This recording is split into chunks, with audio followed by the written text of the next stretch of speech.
অন্তর্গত সিয়ান গ্রামের ক্যানেলপাড় এলাকায় উদ্ধার একটি প্লাস্টিকের জার ও নাইলনের ব্যাগ ভর্তি তাজা বোমা। গোপন সূত্রে খবর পেয়ে রবিবার বিকেলে বোলপুর থানার পুলিশ সেগুলি উদ্ধার করেছে। খবর দেওয়া হয়েছে সোমবার বোম স্কোয়াডকে।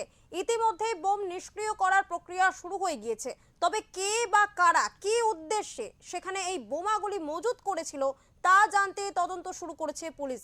কিছুদিন পরে বিধানসভা নির্বাচন, তার আগে বোলপুর শহর লাগোয়া এলাকাতে বোমা উদ্ধারের ঘটনায় স্বাভাবিকভাবেই আতঙ্কিত স্থানীয় মানুষজন। এলাকায় আরো কোথাও বোমা বা অস্ত্র মজুত রয়েছে কিনা তা জানতে তদন্ত ও তল্লাশি শুরু করেছে পুলিশ।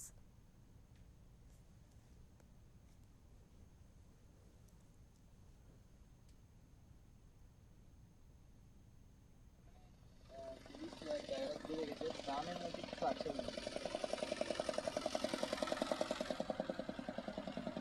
হ্যাঁ হ্যাঁ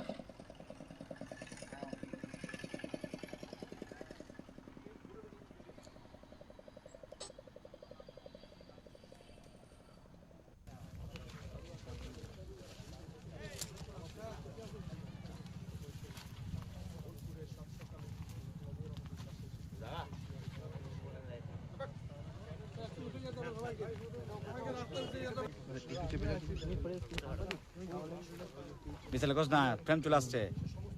পিছিয়ে যাবেন।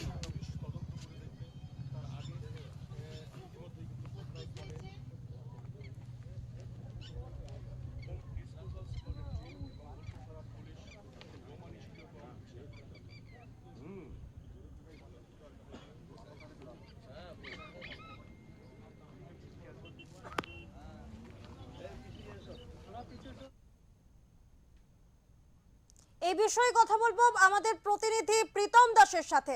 প্রীতম, জানতে চাইবো, সামনেই বিধানসভা নির্বাচন, ফের আবারও বীরভূম থেকে তাজা বোম উদ্ধার হলো, কিভাবে এলো এই বোমা, কি জানতে পারছো, বিস্তারিত জানাও। দেখো, একদমই যে বীরভূমের বোলপুরে যে সিয়ান গ্রাম, সেই সিয়ান গ্রামের ক্যানেল পাড় থেকে কিন্তু এক ব্যাগ ভর্তি তাজা বোমা কিন্তু উদ্ধার করে বোলপুর থানার পুলিশ। স্থানীয় লোকজন সকালবেলা যখন দেখতে পায় যে একটা ব্যাগে কিছু তাজা বোমা এবং একটি ড্রাম ভর্তি তাজা বোমা রাখা আছে, তড়িঘড়ি কিন্তু বোলপুর থানার পুলিশকে খবর দেওয়া হয়।